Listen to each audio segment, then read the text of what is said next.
giving you an opportunity to get the full story from the people who tell it best. This is Mediacom News Leaders.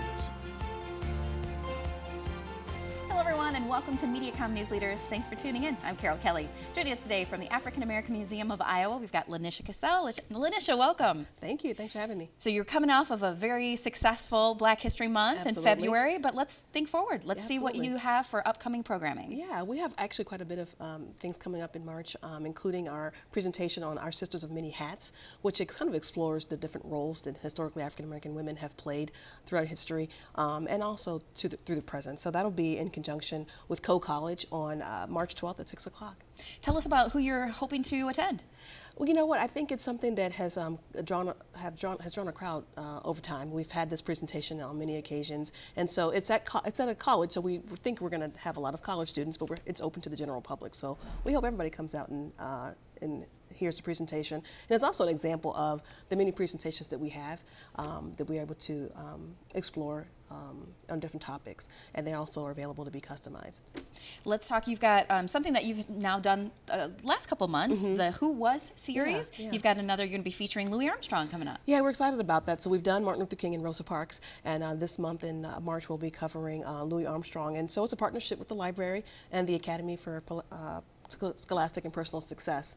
So we have older children who will read to younger children from these Who Was books, and there'll be an activity as well. So we're excited. The last couple programs have brought out 30 children and their families. So we're excited Let's talk about that. The success of those previous Who Was series presentations. Well, I think the book series itself definitely has a following, and we have them, many of them, in our store at the museum. And so we thought it would be a really great way to take these books that are already popular and really explore the different Black historical figures and figures of today. So not only will there be people in the past, but people who we recognize and celebrate who are currently still with us. And you're going to highlight one of these every single month through the year, correct? Yes. Awesome. So the next one coming up on Saturday, March 14th. Yes, and then after that is Maya Angelou in April. So Fantastic. We're excited about that. We've got, and speaking of Maya Angelou, we've got in April, you've got, like you said, let's talk a little bit more about that one. Sure. So that'll be on April 11th at 11 a.m. They're all the second Saturday at 11 a.m. at the library. And again, the Academy is sponsoring with us. It's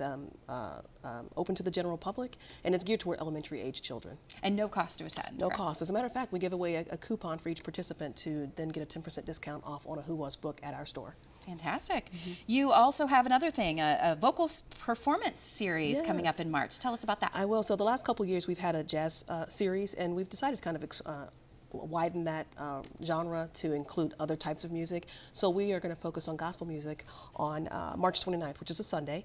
It'll be from 4 to 5:30 p.m. at the museum, and we'll open an hour earlier for exhibit access as well. But we'll have some local talent doing a gospel performance, and we're really excited about that. Tell us a little bit about what to expect that day. Sure. So it'll probably be 2 segments, so like 45 minutes each, 45 minutes, and then with an intermission.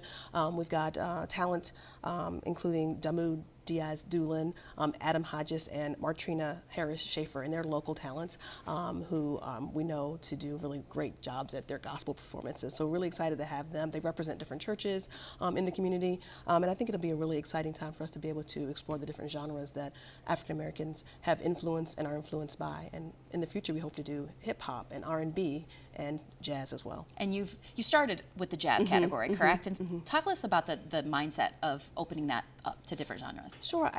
We've gotten a really great reception for the jazz performances, but we know that we want to attract different audiences, a wider variety of audiences, and so we thought if we had different types of music, we would get what we were looking for. And still that influence, of course. Yeah, absolutely. Tell us about, you've got also another celebration coming up in March, a couple things at the library.